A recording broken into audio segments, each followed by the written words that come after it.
Assalamualaikum warahmatullahi wabarakatuh. Sebelumnya perkenalkan, nama saya Jumadil Akbar, Fakultas Ilmu Komputer, Prodi Teknik Informatika, dengan NIM 2402505020223. Di sini saya akan mempresentasikan materi SDLC atau Software Development Lifecycle yang diampu oleh Pak Dedi Suwarna, Eskom Mkom. Langsung saja kita masuk ke materinya. Yang pertama, apa itu SDLC? Yang kedua, manfaat SDLC. Yang ketiga, bagaimana cara kerja SDLC. Kemudian yang keempat, apa saja model SDLC.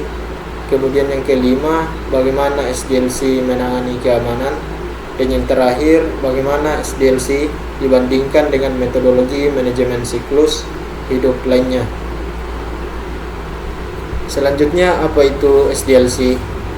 Poin yang pertama, siklus hidup pengembangan perangkat lunak atau SDLC adalah software atau langkah-langkah yang digunakan untuk membuat software dengan baik, cepat, dan tidak boros biaya. Kemudian poin yang kedua, tujuan SDLC adalah untuk mengurangi risiko kesalahan dengan perencanaan yang matang sehingga software yang dibuat sesuai dengan kebutuhan pengguna.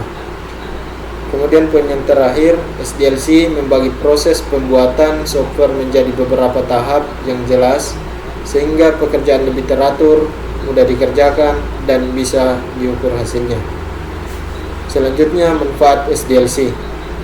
Peningkatan visibilitas proses pengembangan untuk semua pemangku kepentingan yang terlibat. Kemudian estimasi, perencanaan, dan penjadwalan yang efisien. Kemudian peningkatan manajemen risiko dan estimasi biaya, dan penggunaan perangkat lunak yang sistematik dan kepuasan pelanggan yang lebih baik. Selanjutnya, bagaimana cara kerja SDLC? Yang pertama, rencana. Pada poin pertama, pada tahap perencanaan, tim menentukan hal-hal penting seperti perkiraan biaya, waktu pengerjaan, dan sumber daya yang dibutuhkan. Tim juga mengumpulkan kebutuhan dari berbagai pihak seperti pelanggan dan ahli serta manajer. Kemudian poin yang kedua, semua kebutuhan tersebut kemudian ditulis dalam dokumen agar tujuan proyek jelas dan sama bagi semua pihak. Dari situ tim menyusun rencana kerja termasuk jadwal dan langkah-langkah untuk mencapai tujuan proyek. Kemudian yang kedua adalah desain. Pada tahap desain, teknisi perangkat lunak menentukan cara terbaik untuk membuat aplikasi kebutuhan yang sudah dianalisis. Kemudian mereka memilih teknologi yang akan digunakan, memanfaatkan komponen yang sudah ada jika memungkinkan, serta menentukan alat yang diperlukan. Selain itu, mereka juga memastikan bahwa sistem yang dibuat bisa terhubung dengan sistem yang sudah ada di organisasi. Selanjutnya, yang ketiga adalah penerapan. Pada tahap penerapan, tim mulai menulis kode untuk membuat produk. Mereka membagi kebutuhan menjadi tugas-tugas kecil agar bisa dikerjakan secara bertahap hingga selesai. Kemudian yang keempat, pengujian. Tim pengembang menggunakan pengujian otomatis dan manual untuk mencari bug pada perangkat lunak. Hasil pengujian juga dicek apakah sudah sesuai dengan kebutuhan pengguna. Kemudian pengujian biasanya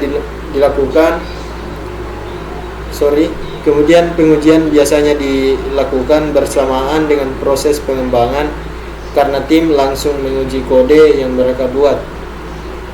Selanjutnya yang kelima ada deployment.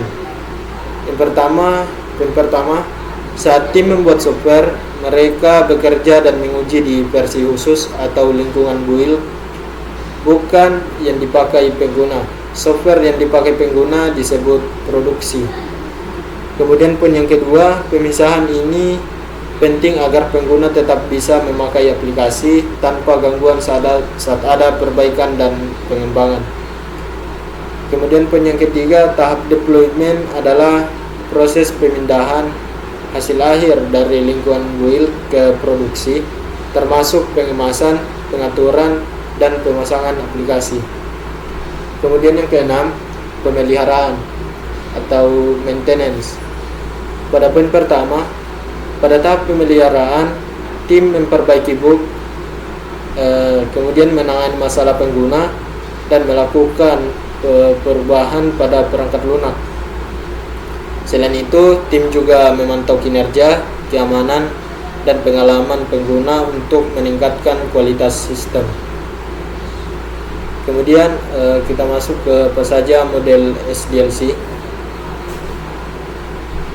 Yang pertama, model siklus pengembangan perangkat lunak atau SDLC adalah cara terstruktur untuk mengatur proses pembuatan software agar lebih terarah dan mudah dikelola.